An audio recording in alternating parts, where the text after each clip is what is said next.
Si vous vous réveillez fatigué alors que vous avez dormi 8 heures, si votre digestion s'est dégradée sans raison apparente, si vous êtes plus irritable, plus anxieuse, plus tendue depuis quelques mois et que vos analyses sanguines reviennent normales, écoutez attentivement les prochaines minutes.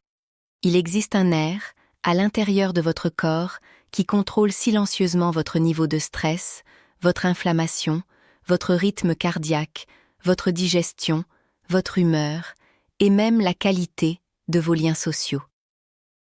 Et la majorité des médecins ne l'examinent jamais. Aujourd'hui, je vais vous expliquer 5 vérités étonnantes sur ce nerf, puis 3 gestes simples, fondés sur la physiologie, que je pratique moi-même, chaque jour, et que je recommande à mes patients depuis 18 ans.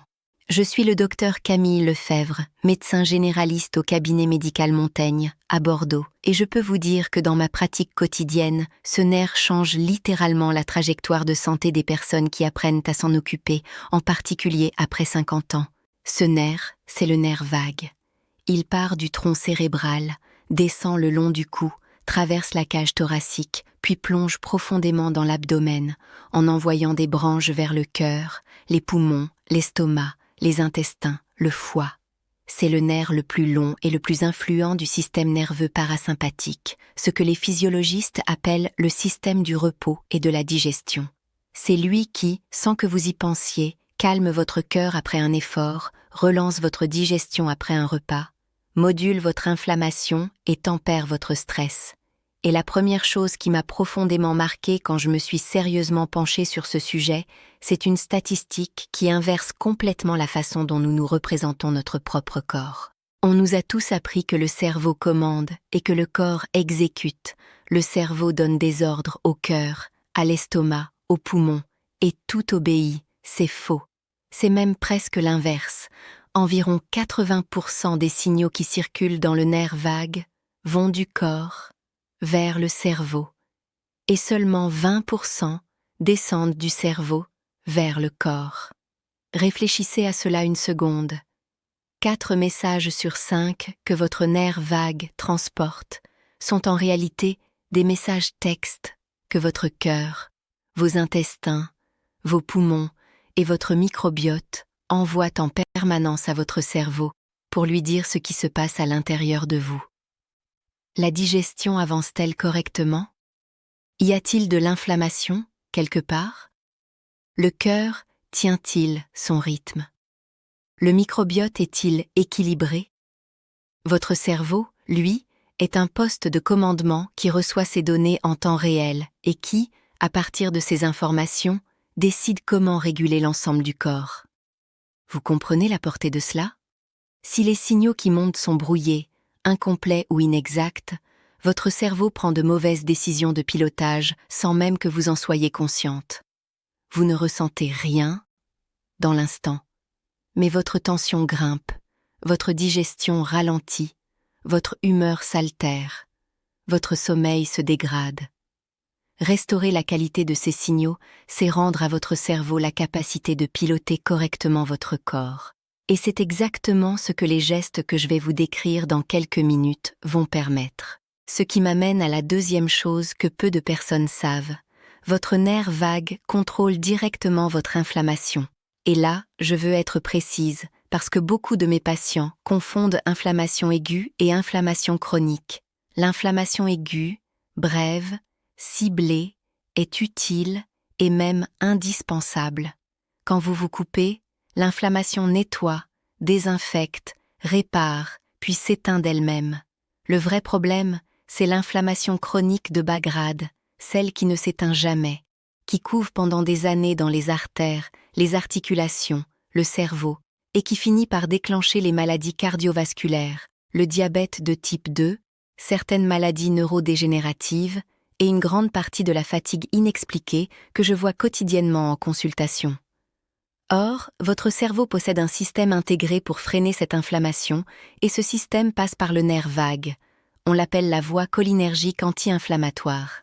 Lorsqu'elle s'active, le nerf vague libère un neurotransmetteur, l'acétylcholine, qui va directement parler à vos cellules immunitaires, en particulier à vos macrophages, pour leur dire de baisser le ton.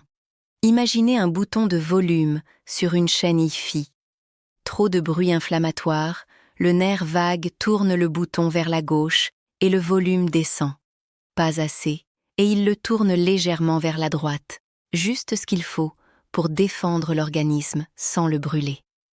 La beauté de ce mécanisme, c'est qu'il maintient l'inflammation exactement à la dose nécessaire. Mais quand le tonus du nerf vague est bas, ce bouton de volume devient défectueux.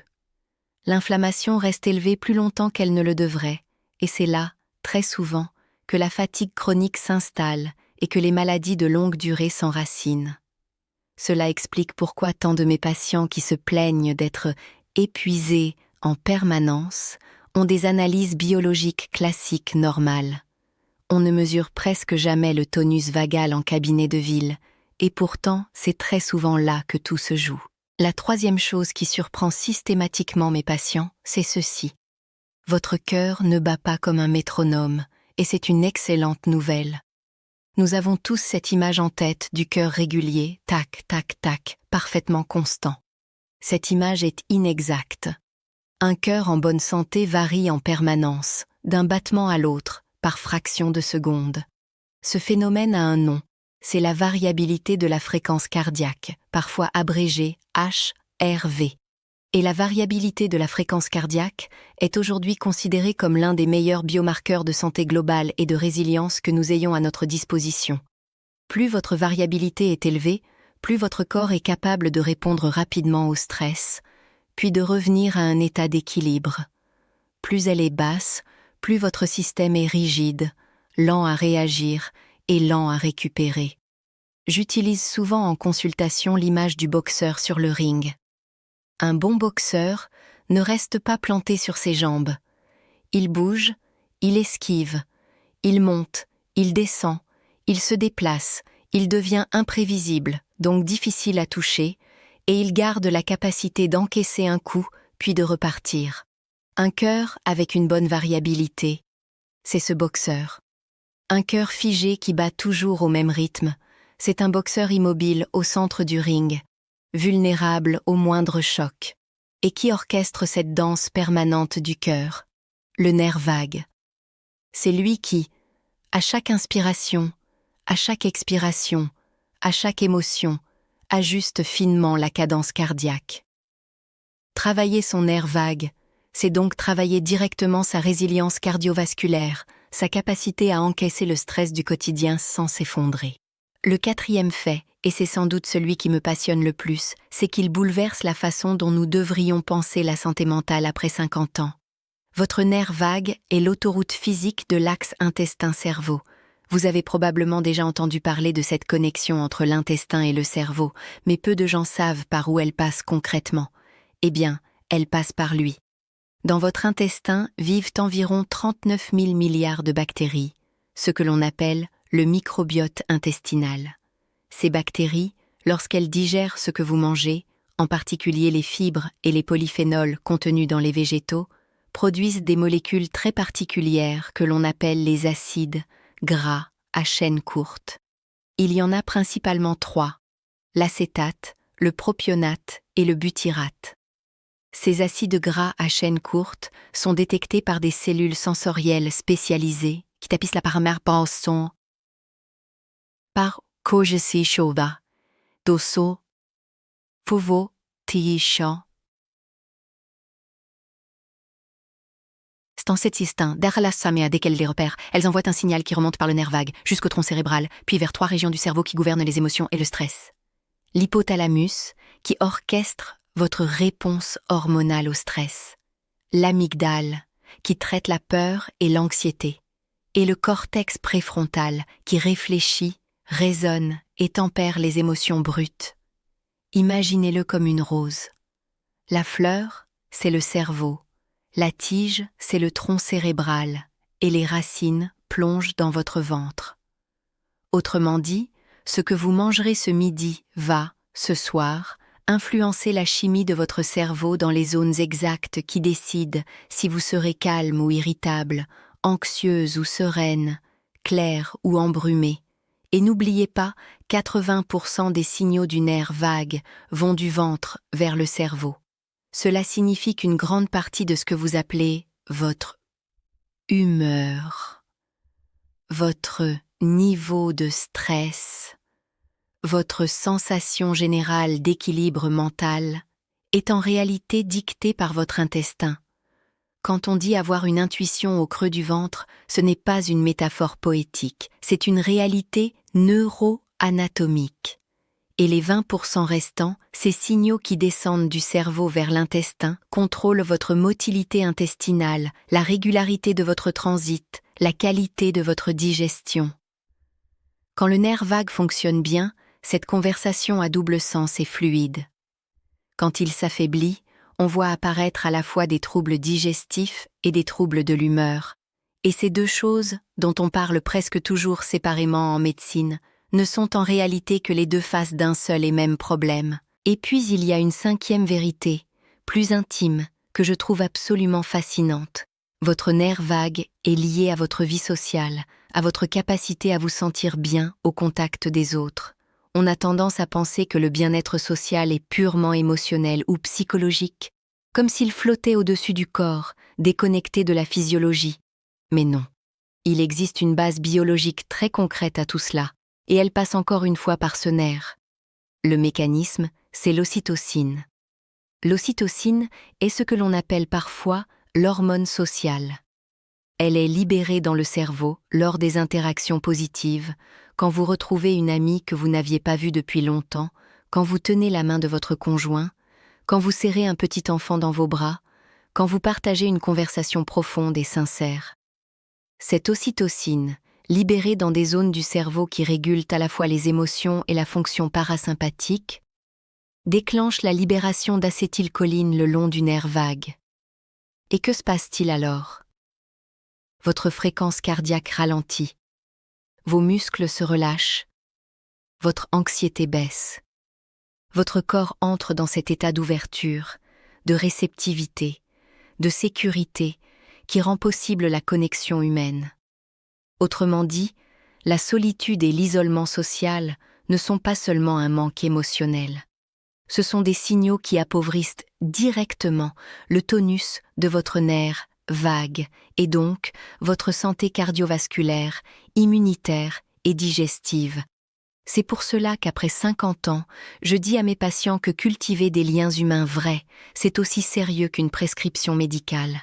Maintenant que vous comprenez à quel point ce nerf orchestre votre santé, la vraie question est, que peut-on faire concrètement, dès ce soir, dès demain matin, dans votre cuisine, dans votre salle de bain, pour le renforcer? La bonne nouvelle, c'est qu'il existe des gestes très simples, gratuits, validés par la physiologie, que votre corps comprend instantanément. Je vais vous en donner 3, dans l'ordre exact où je les utilise moi-même au quotidien. Le premier geste, et c'est probablement le plus rapide à mettre en place, c'est de vous asperger le visage d'eau froide. Voici précisément ce qu'il se passe à l'intérieur de vous quand vous le faites. L'eau froide, particulièrement autour des yeux, du front et des joues, stimule les branches d'un autre nerf qui parcourt votre visage, le nerf trijumeau. Et le nerf trijumeau est directement connecté au tronc cérébral, qui à son tour active le nerf vague. Ce phénomène a un nom en physiologie, c'est le réflexe de plongée. C'est un réflexe primitif, ancestral, qui s'est développé pour protéger le cerveau et le cœur dans le cas où nous tomberions accidentellement dans de l'eau très froide, un fleuve, un lac glacé, une rivière. À la seconde où votre visage est exposé au froid, votre rythme cardiaque ralentit, votre tension s'ajuste, et tout votre corps bascule en mode économie et apaisement. Ce qui est merveilleux, c'est qu'on peut déclencher ce réflexe à volonté, dans son lavabo, sans matériel, sans abonnement. Voici comment je le fais et comment je l'enseigne à mes patients. Allez à votre lavabo, ouvrez le robinet d'eau froide, pas glaciale, simplement, franchement froide. Penchez-vous et aspergez-vous le visage de façon à ce que l'eau touche bien les yeux, les joues et le front. Le front est essentiel, ne l'oubliez jamais. Faites cela 2 à 3 fois, chaque aspersion durant environ 1 seconde, le temps que la peau ressente vraiment le froid. C'est tout, cela ne prend pas 30 secondes, Et le résultat, vous le sentez dans la minute. Votre cœur ralentit, votre esprit se clarifie. Vous vous sentez immédiatement plus stable et plus présente. Je trouve ce geste particulièrement utile le matin ou juste avant un moment important. Une présentation, une discussion difficile, un examen médical, une rencontre où l'on a besoin d'être posé, calme et clair. Le deuxième geste, c'est la respiration lente, et plus précisément une respiration où vous allongez votre expiration plus que votre inspiration. C'est un détail qui change absolument tout. Voici pourquoi. Quand vous inspirez profondément, des récepteurs d'étirement situés dans vos poumons envoient une information au cerveau, par le nerf vague. Puis, quand vous expirez longuement et lentement, c'est l'inverse. Le nerf vague redescend l'information jusqu'au cœur et ralentit son rythme. Plus l'expiration est longue, plus le frein vagal s'active, plus votre système nerveux bascule du mode alerte vers le mode récupération. J'utilise personnellement cet exercice pour mieux dormir et je le recommande à tous mes patients qui se plaignent d'insomnie, de ruminations nocturnes, de réveils anxieux à 3 heures du matin. Voici exactement comment le faire. Allongez-vous dans votre lit, éteignez les lumières, fermez les yeux. Inspirez lentement par le nez pendant environ 4 secondes. Puis expirez doucement par la bouche entr'ouverte ou par le nez pendant 6 à 8 secondes. L'important, c'est que l'expiration soit clairement plus longue que l'inspiration. Continuez ainsi pendant quelques minutes, sans forcer, sans compter, de façon obsessionnelle, en laissant simplement le souffle s'étirer naturellement. Au bout de 3 à 4 minutes, vous allez sentir votre poitrine s'ouvrir, votre corps se détendre, votre pensée ralentir. Beaucoup de mes patients me disent qu'ils s'endorment avant même d'avoir fini l'exercice. Et ce sommeil-là, ce sommeil dans lequel vous entrez par la voie vagale, est un sommeil plus profond, plus réparateur, pendant lequel votre corps répare ses tissus, consolide la mémoire, régule l'immunité et nettoie le cerveau de ses déchets métaboliques. Le troisième geste, c'est de l'ordre de l'alimentation, et c'est probablement celui qui a, sur le long terme, l'impact le plus puissant de tous. Mangez régulièrement des aliments qui nourrissent votre microbiote. Voici ce qu'il se passe à l'intérieur de vous quand vous le faites. Les fibres et les polyphénols contenus dans les fruits, les légumes, les noix, les légumineuses, les huiles végétales de qualité comme l'huile d'olive extra vierge ne sont pas digérés directement par votre estomac. Ils descendent intacts jusqu'au côlon où ils servent de festin à vos bactéries amies. Ces bactéries, en les fermentant, produisent les fameux acides gras à chaîne courte, acétate, propionate et butyrate, qui activent les cellules sensorielles de votre paroi intestinale, lesquelles envoient ensuite un signal direct au cerveau par le nerf vague. Ce signal arrive dans les zones du cerveau qui régulent le stress, l'humeur et l'inflammation, et il dit « En substance, tout va bien à l'intérieur, tu peux te poser ». Et ce même signal redescend ensuite pour optimiser votre digestion, votre transit et la santé de votre barrière intestinale. C'est pour cela que tant de personnes qui passent d'une alimentation ultra transformée, riche en sucre rapide, en charcuterie industrielle, en huile raffinée et en plats préparés, à une alimentation principalement végétale, me disent au bout de 2 à 3 semaines qu'elles se sentent plus calmes, plus claires, mieux dans leur peau. Ce n'est pas un effet placebo, c'est leur nerf vague qui se réveille, nourri par les bons signaux biochimiques venus du ventre. Beaucoup de mes patients me posent à ce moment-là des questions très concrètes, et je veux y répondre directement. La première, c'est en combien de temps ressent-on les effets? Pour l'eau froide et pour la respiration, les effets sont immédiats. En quelques minutes, vous sentirez votre cœur ralentir et un calme s'installer. Pour l'alimentation, comptez 2 à 3 semaines pour ressentir un changement profond et durable. La deuxième question revient souvent, peut-on combiner les 3 gestes? Bien sûr, et c'est même ce que je conseille. Je commence ma journée par l'aspersion d'eau froide, je veille mon daramis, je jaillis ma joshua à mon assiette tout au long de la journée, et je termine par la respiration lente avant de dormir. Une autre question fréquente, est-ce que cela fonctionne après 70, 75 ans? La réponse est c'est oui, absolument.